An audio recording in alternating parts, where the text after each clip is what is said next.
external perspectives joining us. We have some community partners and some of our employer partners who hire students as interns or into full-time roles. We'll be sharing some insights into what they think of the profiles and what it might mean out there in the real world, outside of our real world, where we work. So my name is Matt Rust. I serve as Assistant Dean for University College here at IUPUI.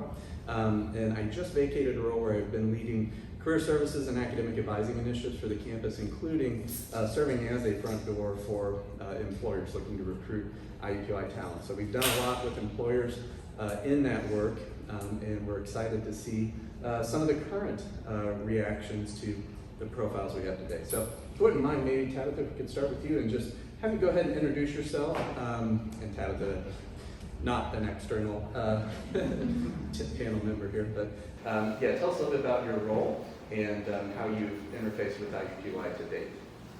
Sure, thank you. I'm so excited to see you guys and be here in 3D and in person. I'm Tabitha Hardy, and I'm the Assistant Vice Chancellor for Graduate Education and the Assistant Dean for Student Development and Academic Affairs here at IUPUI.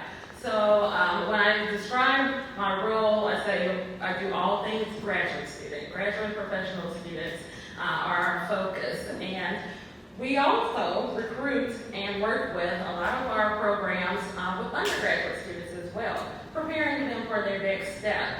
So I was really excited to be a part of this panel and thinking about how this could be utilized to prepare our students for graduate and professional education.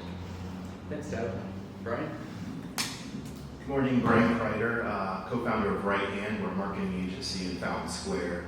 I am a part of this mainly because a couple of things about alumni. I'm proud Kelley School of Business marketing grad. I co-teach capstone class 432 in sports management. And so this is a unique opportunity for me to see both sides. As an employer, I'm out hiring people, trying to hire people right now. It's really hard. But also on the capstone side is seeing them, that's kind of one of their last touch points before they start going out here. And so really want them, and this has been really helpful to see these profiles on really how I can help on both sides. So excited to be here today. Thanks for having me. Thanks, Brian. Danielle? Good morning. My name is Danielle Chambliss. I work with Geico as the Regional Sales and Service Director. So we're an employer partner. So I'm very interested to see exactly, what we partner with with the organization. So we're looking to see exactly how we can bring in more talent to build our leadership pipeline. So I'm very interested in learning more about the profile. So thank you for having us. Thanks, Danielle. Tim? Hi, I'm Tim Scully. I'm the intern program manager at the Children's Museum of Indianapolis. If you're looking at me like that guy looks familiar, I spent about 7 years here at IUPUI, various advising and employer relations roles. Our intern program, we host about 45 to 50 students on average each year in all corners of the museum. We can accommodate pretty much any major with the exception of nursing. So I apologize if nursing is in the room. Not yet anyway, who knows what will come in the future. We are planning to host about 57 interns next year. And I'm looking forward to partnering with you to find those 57 students and have IUPUI students contribute to the success of the museum. And real quick brag on Tim, the Children's Museum is a great example of an internship done really well. Learning focus, lots of great feedback throughout the experience, and just a great cohort experience for the students. So really is one of those models that we hold up for other employers when they're calling us saying, I don't know where to start. Now I know who's sending them. That's right. Thanks, Tim. Brenda? Sure. Good morning. My name is Brenda Biggs. I'm Director of Community Health at Indiana University Health. So my office is actually in Methodist. I specifically work in kind of a unique space where we do community benefit, which is kind of we'll say a marriage of public health and then tax and finance. And we have a strong relationship with Fairbanks School of Public Health. We've hosted interns and hired graduates, and excited to be here this morning. Thank you. Thanks, Brenda. And to say that you hire our graduates is an understatement. IU Health is consistently one of the top 2 employers in terms of quantity of our graduates that are being hired annually since 2016 when we began tracking it. So thank you for continuing to partner there. Well, we'd like to talk a little bit about the KSABs. That's something that we talk about in the career and employer world a lot. Knowledge, skills, attitudes, and behaviors. And I'm wondering if you could tell us a little bit about some of those most important qualities, knowledge, skills, attitudes, behaviors, that you seek when you're reviewing applicants' materials or interviewing them. And tell us a little bit about how those might relate to specific roles you're interviewing for or opportunities, Tabitha, or how they might relate to any role or opportunity. And so, yeah, any volunteers to kick us off here? I'll volunteer. Wonderful. So I also sit on the admissions committee for the Department of Biology in reviewing a lot of applications of graduate students and folks who are, just trying to think about their next step. So of course we want to see that there is a subject knowledge, that they know their area and their particular interest, but that's like GPA, and I graduated, and yay for me. But beyond that, we want to know that they've been engaged in opportunities to build their skill set. So have they done internships? Have they been involved in shadowing experiences? And then have they done research? Have they done any type of a research experience? And of course, we look for folks who have positive attitudes, right? And sometimes that exudes and comes from the work that they submit. Sometimes we see that in those letters of recommendation that come from the people who submit those. And just thinking about life right now, we need people who are open and flexible, who can do the hybrids, who can also do online, who can be in a space, but who are very open and flexible to whatever is thrown at them. And I think that's safe to say that sometimes things do get thrown our way, right?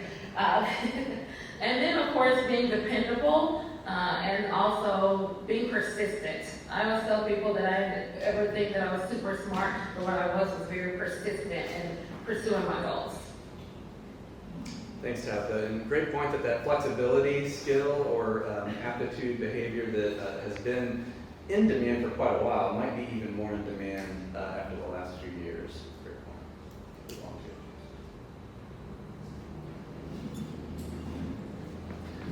Down the line. I think for me, one of the things that I really try to even talk with students about is one of the opening remarks talking about a 1.5-year-old, and really he was describing curiosity. And I know it's really hard to understand that on a resume, but when we're talking with where do you want to go in your career, I would personally actually kind of like when they are a little bit more curious and they are wondering kind of where they're going to be in the industry, because I do think it opens them up to new challenges being thrown at them. So I think curiosity is always important. It's always important. I think even being here on campus, I think there's looking for new opportunities that maybe aren't right in front of you, and being able to go out and proactively seek those are important. But for me, I was talking in the break, something when we look at the profile, being a communicator, for me, I learned communication skills when I worked retail, specifically at a Kmart a long time ago. Many people don't know what those are, especially when I say this in class. Because, I learned to be a communicator when the mother was looking for a toy at Christmas, and I was the person that had to go back to the stock room and say we didn't have it.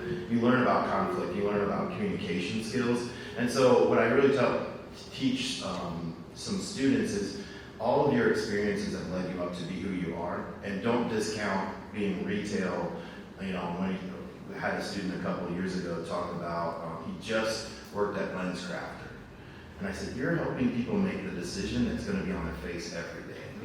So don't discredit that, because if you're talking about customer service, you want someone who can talk through someone through that whole process. So I think that we spend so much time just looking at qualifications and not really having students pull those and put those into these profiles and really tell stories about those during the interviews. So I don't know if that answered the question. Yeah, that's great. Thanks for those examples, Brian. And that's fresh on our mind, that idea of incoming freshmen, with having just been through Bridge Week. So many of them are discounting the experience that they've had so far. And that's a common tactic in our Office of Student Employment. It's helping them better articulate the fact that even in those retail, those fast food jobs, you have done some really important work that is going to be translatable to your next opportunity. Danielle, Tim? Great, so I really follow the sentiments of both Tabitha and Brian. So when we talk about what we look for in a call center, so most often when we get this is an entry-level job, so we get our recent college graduates. The things that stand out the most are communication skills, definitely. I mean, it's often presentations where you're telling a story about your results and helping anyone in the room understand the progress that's been made. We actually like we like athletes, and what we find in athletes are just their competitiveness, their ability to pull together a team for one goal. So leadership organizations that our future associates participate in, whether it be fraternities or business organizations, sororities, whatever that is, that seems to translate very well in our environment. Another thing is we look for innovation. So GEICO has been in business over 86 years, and we have a lot of tenure. And a lot of our top officers or our C-suite is a very tenured staff. So when we get our interns in and they show us all of these bright things and just forward thinking that they learn inside your business school, that is amazing for us because it pushes us out of our comfort zone and helps us see things from their lens. And so that's what we want. We want that innovative thinking. We want flexibility for sure because things are ever changing in our current world. COVID definitely, shifted organizations countrywide to a different type of work. So learning how to adapt quickly and be flexible regardless of, what position you're in, that's what we're looking for in our next future leaders with our company. Thanks, Danielle. And if you're keeping track of the qualities that have been mentioned so far, which I am, I've caught 9 of them. So communication skills, proactivity, curiosity, flexibility or adaptability, dependability, persistence, leadership, competitiveness, and innovation. So Tim, Brenda, anything you would add to those lists that we've got so far? I agree with everything that everybody said. Brian took the words out of my mouth. In terms of part-time employment, we don't require any type of experience for our internship program, but it's the students that have been out working and utilizing some of these skill sets and how they've articulated them on their resume is really what helps them shine through.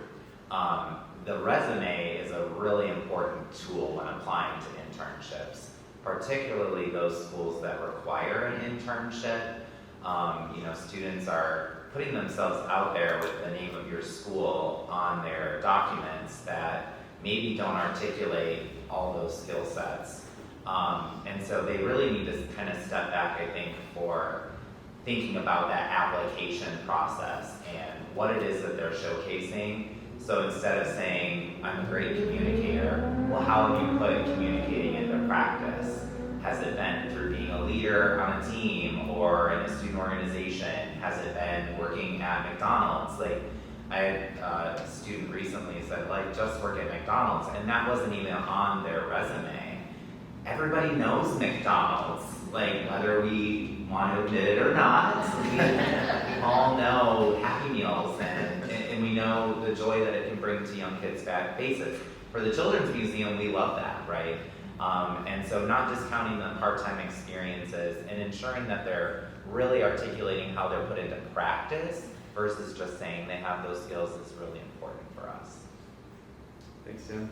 Brenda? Yeah, I love this list, really awesome. I would add just a couple more things to the list too. Be coachable. So I think that doesn't matter if you're a fresh grad or you've been in the working world for 30 years, that ability to be open-minded, learn kind of that lifelong learner concept is really, really important. And I would also say just cultural humility, be, again, open-minded, knowing that you may work with a diverse group of people, you know, inside your office, outside your office, that is really important as well. All right, so to recap real quick, I heard Tim adding an exclamation point on the communication skills and the importance of articulating these qualities. And Brenda adding onto the list coachability or lifelong learning and cultural humility. So thinking about those now sort of 11 qualities that we've brainstormed together, how do you think that those are more likely to show up in specific roles versus, across all the roles or opportunities that you might be interviewing or selecting candidates for? What's sort of the balance there? Well, for me, we, with this partnership, what we're looking for are these future leaders. Like, we are hiring for our leadership programs once we reach out. So these things that we've outlined are very important in leading a diverse group of associates. So I feel like it just goes right in line with what we're looking for and what your profiles outline. Just to add to that, I think, me being a smaller company, I think there's a couple of different approaches for hiring. I think that there's the immediate need to fill a position, and then there's the developmental side of things is, can this person develop into a leader, right? And so there's a balance of the tactical things that need to get done on a day-to-day, but there's also those developmental skills or aptitude to develop so that you want them to become something later within the organization. And so when I was at a bigger company, I used to always say, regardless of the position underneath me, I was hiring my replacement. So someone that eventually could take my job, but they had the day-to-day stuff to do, either as an entry level or with 3 to 5 years of experience. So I think when you are being strategic on hiring people, it should have that balance of, can you do the job today, but can you develop into something tomorrow? And I think that's where these profiles really, those are the framework, the backbone that you can really kind of see people developing within those skill sets. For us at the museum, we're very diverse in our internship offerings. As I mentioned, any major can really qualify to work with us. So it depends if you're looking at something that's working in our community initiatives team, which is working with the neighborhood around the museum, or if you're more of a technical skill set, working maybe in our interactive exhibit development. We actually had an IUPUI student in 2020 work on some graphics for our Malala exhibit, and was fortunate enough to be on a Zoom call with Malala and her father. And we do an end of semester showcase where we have them showcase what they did. She didn't even share that Malala complimented her work. I had to ask her, I had to probe her to do that. Malala's not talking to me. How awesome of an experience was that? But so it really depends on the area that you're working in. If you're more technical, if you're more social work minded, if you're more business and finance minded, but all of the skills across the board apply to our areas, and all of those outcomes, I think, are just equally important in not only preparing you to do an internship with us, but hopefully for us to hire you post-internship. We just hired 6 of our summer students to stay on with us in a variety of roles, which is great. I think 2 of those were IUPUI students, Kelly's student and sports management student. So there is life after the internship, we say, as long as you're able to articulate it and do a great job.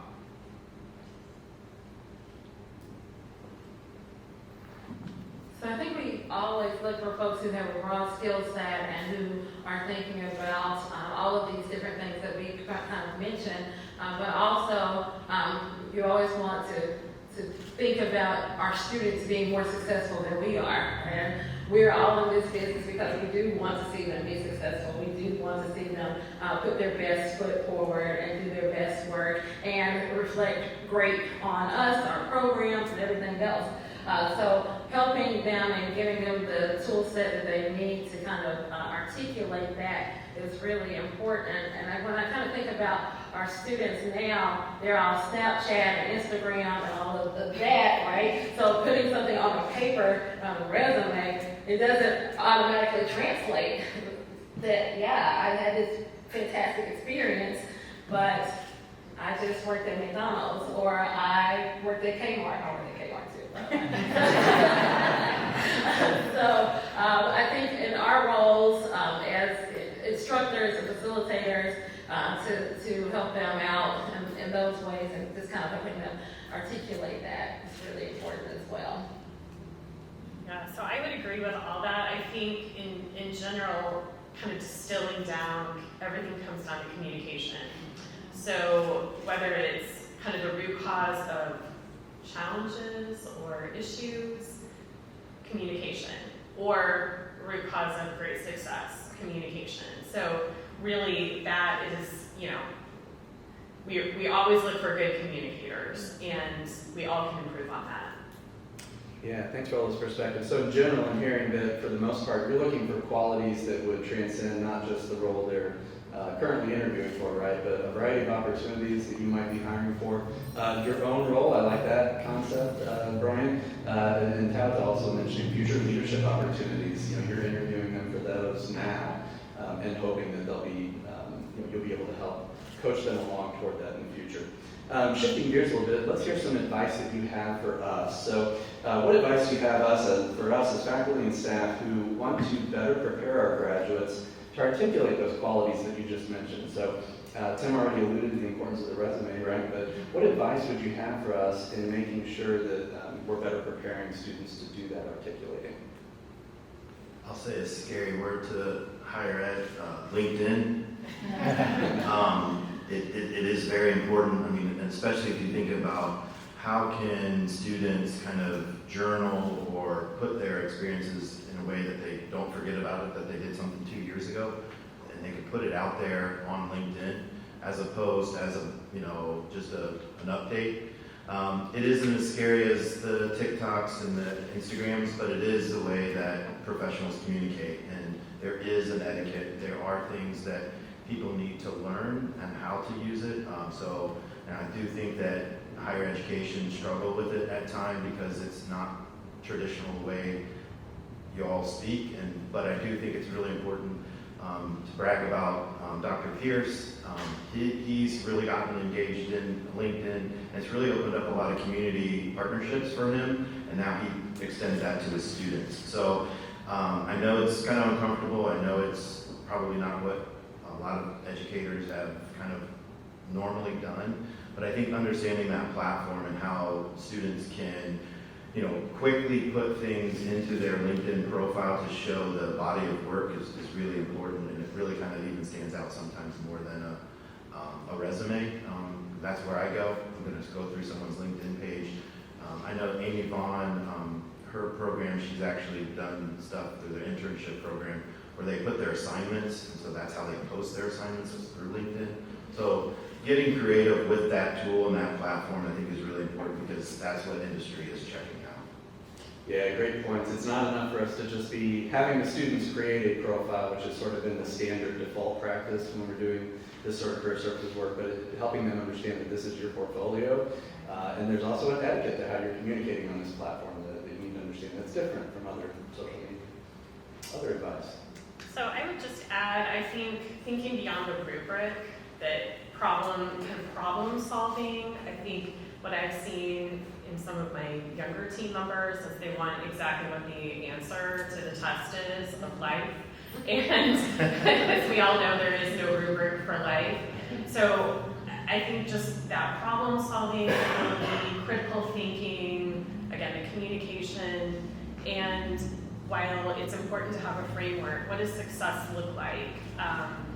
Interacting in a classroom is going to be a little bit maybe different than in the office setting, but that would be my advice, is like kind of that, think beyond the rubric for the students.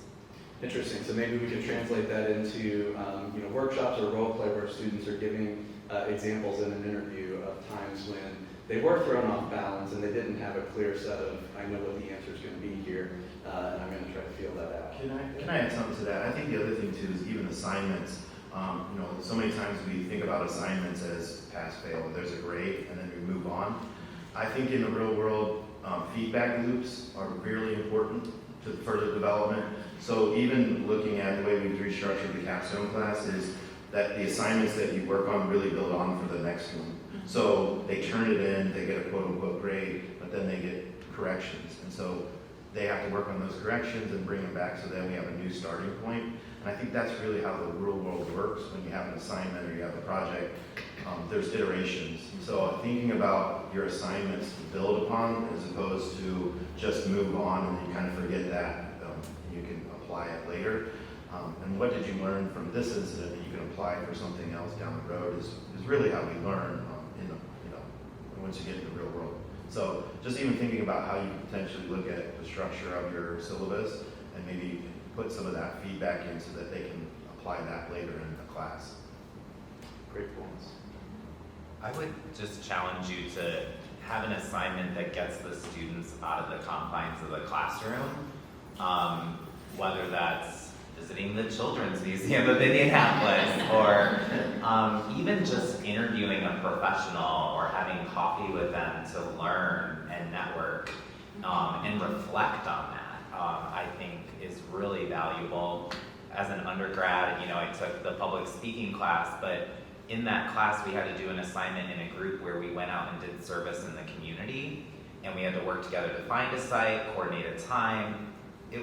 It sounds basic, but it's really hard to work on all those logistics as a group together. And then at the end, we did a group presentation on our experience. I remember that from a while ago, as a great lesson in being able to work with others. That helps build your cultural, way of working with others. It helps improve leadership skills. Going back to all of these profiles, it really helps undergraduates. And then thinking about LinkedIn, like Kathy Johnson reached out to me on LinkedIn to present today. Very clumsy. It's lovely. And she survived. But I, as a recruiter and other recruiters, we don't go to Facebook anymore. That used to be like, who is this? I'm going to try and find dirt on them. We want to find the good things about the candidate, and LinkedIn can really do that. If they don't have a presence on LinkedIn, it is challenging to help get a better sense of the candidate, particularly if their resume isn't as strong than other candidates that we're seeing. So definitely agree with all those comments as well. From my perspective, what I find often is when students or recent graduates, they are attacking the world, they feel like everything is going to happen right now, instant success. And so the things that I find most often challenging is helping them be able to be comfortable in the now, right? So you have to, kind of work things out, put in some time, understand the context before you can be elevated to another position. So being comfortable in their weakness, they're not able to often communicate what their weaknesses are. And everybody has weaknesses, no one is perfect. So teaching them how to understand what their weaknesses are and translate that to how it is basically the backside of their strengths, and helping them embrace that. Another thing that I found helpful is when we're presenting or we're thinking through a business problem, not showing me everything that you believe is right, but presenting from the angle of what could go wrong. Because that's what we don't often think about, like what are we missing in this presentation that, could help another part of it. Because what we're doing now, we've centralized all of our functions. So it's not just one person owning the customer service side of the house. You could be working with our claim side of the house as well. So teaching the associates or our future employees how to think about things holistically and how we can affect every part of the organization, that has been most helpful for us. Great.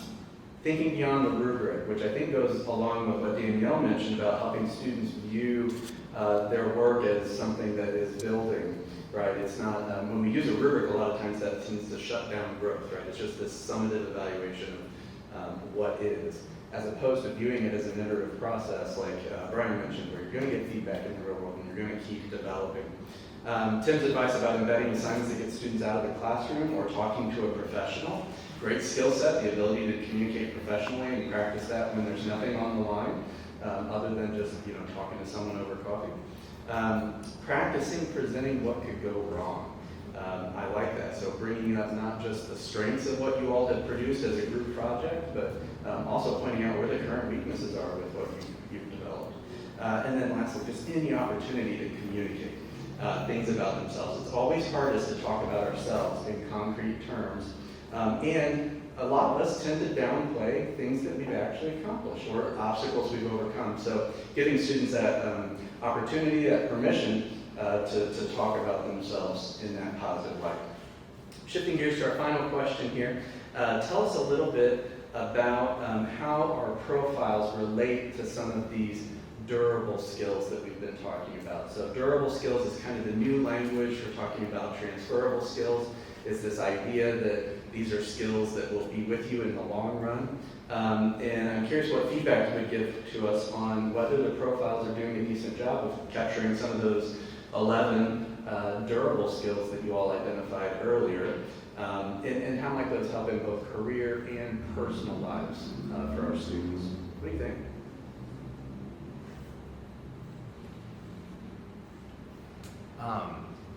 I'll jump in. I'm not sure if I'm going to fully answer the question, but advice I give students lately is, in a post-pandemic world, you have to do something that's going to bring you joy and happiness.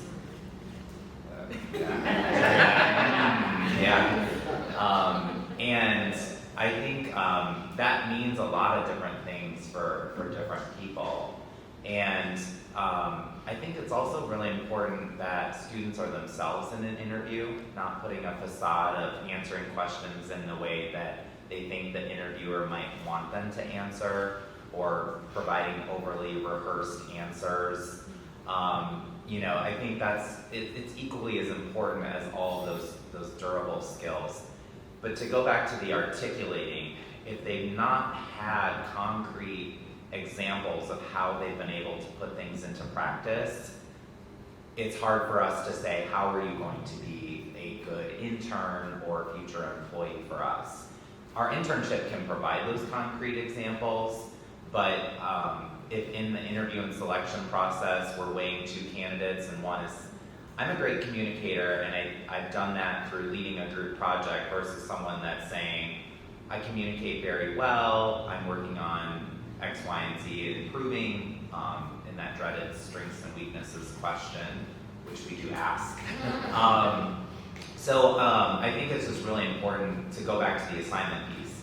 They've had the experience of being able to put these into practice. They've reflected, and they're able to articulate those through the class assignment and through experiences. Whether that be out of the classroom in a student org or even off campus in a part-time job. I think that's just really important, and the students that are able to do that are the ones that shine through versus those that are not. I also have brochures that I'll leave out on the podium, or there. If there are any left, whoever's maybe last to leave, if you could just maybe make their way to the student employment office, that would be lovely. It's a beautiful brochure. If you take a look inside, there's a photo of someone that looks familiar. So, thank you. Thanks, Tim. So what I'm hearing from you is that the profiles probably do a decent job of capturing the durable skills you value, but they're only so good as they are in terms of how students are able to articulate concrete examples, right? Don't just tell us you're a communicator, show us specific examples where you've had to practice that. I'll add, I think it's a great framework that really gives the students, again, going back to my rubric comment, right? It instead of, precisely what they need to do, there's a lot of ability to, for them to be their best selves at work, and try to figure out what that means to them no matter what field they want to go into. So I think they're actually spot on, and I can see things evolving, right? Like there's a lot of opportunity there as I think society evolves. You know, it's a really great framework. To build on that a little bit, I mean, when I looked at this profiles, I kind of just like broadly thought these are the people I want to be hanging out with, right? Not necessarily hiring. I mean, yes, hiring, but think about in our community, like these, and we touched on it too. Like this is much bigger than just from an employment standpoint. But you know, there's a kind of a saying. There's two types of people you want to talk at parties, right? People who are perfect and have to have everything right, and the people who are interesting. And if you have to be perfect, you have to be perfect all the time. But if you have to be interesting, it's a lot easier to be interesting because you can pull from all these different things. And so I'm more the interesting person because I don't know. I always get my facts wrong. So, but I think that there's an element of these are the types of people not only will be good at jobs, but these are going to be people who are going to serve on boards. They're going to be a part of communities from parent-teacher conferences. Like these are the people that we really want in our community to build our community for what it's going to be. So I look at this as being much broader than just from the tactical side of how to get a job, but it's really like these are the, you know, you're preparing, you know, Indianapolis community, Central Indiana, where a lot of these grads from IUPUI, you know, go. So that's why I think it's really important as well. Great, so much more than just employability skills, these are life skills that will make you a great member of the community. Yeah, and I think that's really true. I like to self-identify as a problem solver and an innovator, but those are transferable skills, right? So my training and my schoolwork was in microbiology and immunology. I'm a scientist by training. However, the work I do now is far from a lab. It's not in the lab, but it still involves problem solving on a daily basis. It still involves being innovative and collaborating with people often to come up with creative solutions. So I think utilizing and having those transferable skills and teaching our students how to articulate those could be useful regardless of what role they see themselves in, and also what role that they may eventually end up in. So I would agree with what everyone said on the panel. When I looked at the profiles, they're everything that we look for in our future leaders with the organization. When we think about communicating, I've given you guys examples about that. Problem solving on the backside of that, also thinking through how to lead change, right? Because there's a lot of things happening in our current world where you have to learn how to embrace change and be able to communicate it effectively to your direct reports.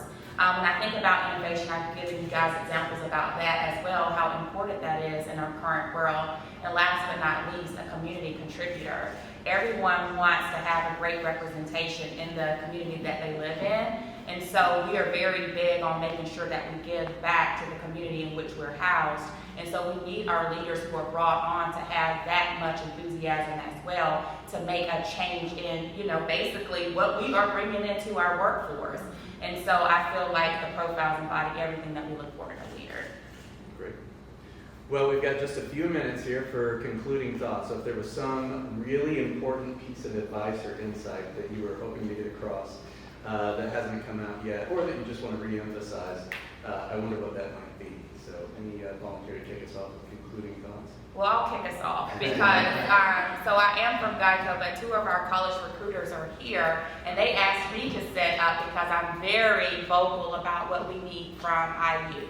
And so we are a partner with the business school, but what we are figuring or what we're asking for are for more of our interns to come from this school that we partner with. We believe that you guys have a very strong base, and we need more successful leaders, you know, brought in from our communities in which we're, you know, basically funding. Like we want that because we see something good. So if you have any questions, I'll be more than happy to come and sit in with the business school, give examples, whatever you need. But we would like more support for our interns coming up next year from the business school, please.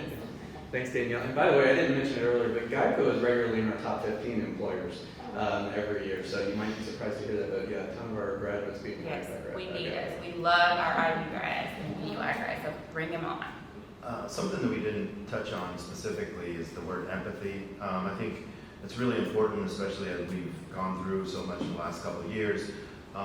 Just thinking about, trying to empathize with your students, but even teaching that to them and helping them understand how empathy is so important, and from being a good colleague to work with them, one to understand that what they're bringing to work is sometimes, it's unknown, so they may be showing up to work, they may be showing up to class with a lot more things that we don't know. So I think just as leaders and people that are influencing our communities, the word empathy and grace are two words that we've really stressed in the last couple of years, because I think, it's hard for us as leaders to forget all the things that we've learned and put ourselves into students' shoes. Because it's like, of course it makes sense to, I networked with someone the other day who's a recent grad from Bloomington, and she showed up in workout gear. And so, she had just come from the gym and she was networking with me. Now, I tried to empathize. I just didn't quite understand that. So again, we have a lot of different things that are going on in our lives, but I think as leaders, we should be leading that from a place of empathy and grace. If you have a class that overlaps with the time of a career fair, take your class to the career fair. I know that sounds basic in nature, but I hear from students that they weren't able to get to the career fair because their professor wouldn't let them leave class.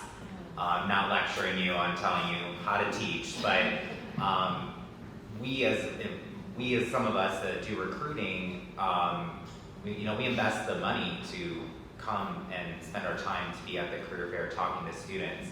We want to talk to as many students as possible.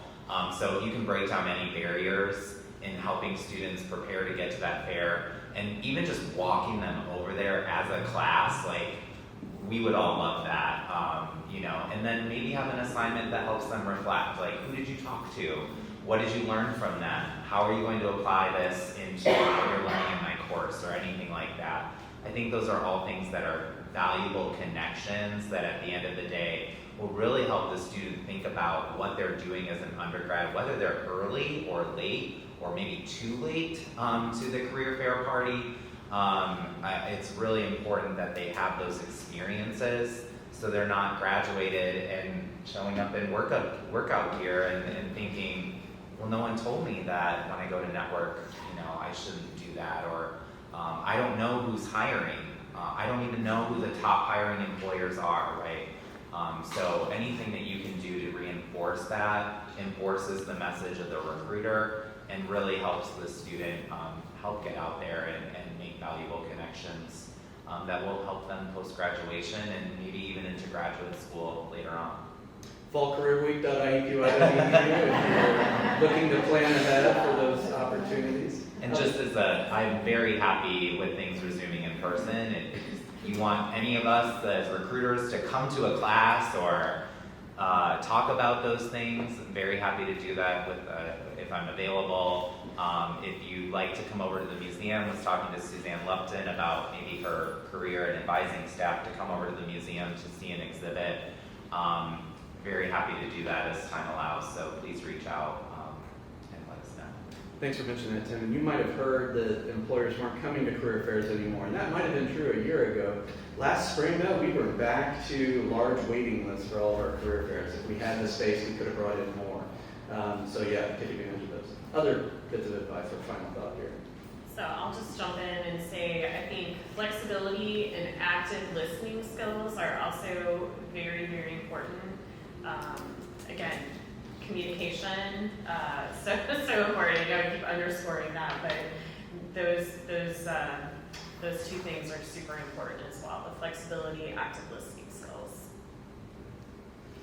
Yeah, I'll be brief, and I think just saying, helping our students understand what their options are, whether it is leaving undergrad and going directly to a workforce or job, or if it's a graduate professional program, just helping them understand that you do have options your degree can take you here, it can take you there, and helping them to achieve and attain those goals. Well, thank you panelists for sharing your expertise and insights here today. Let's give them a round of applause.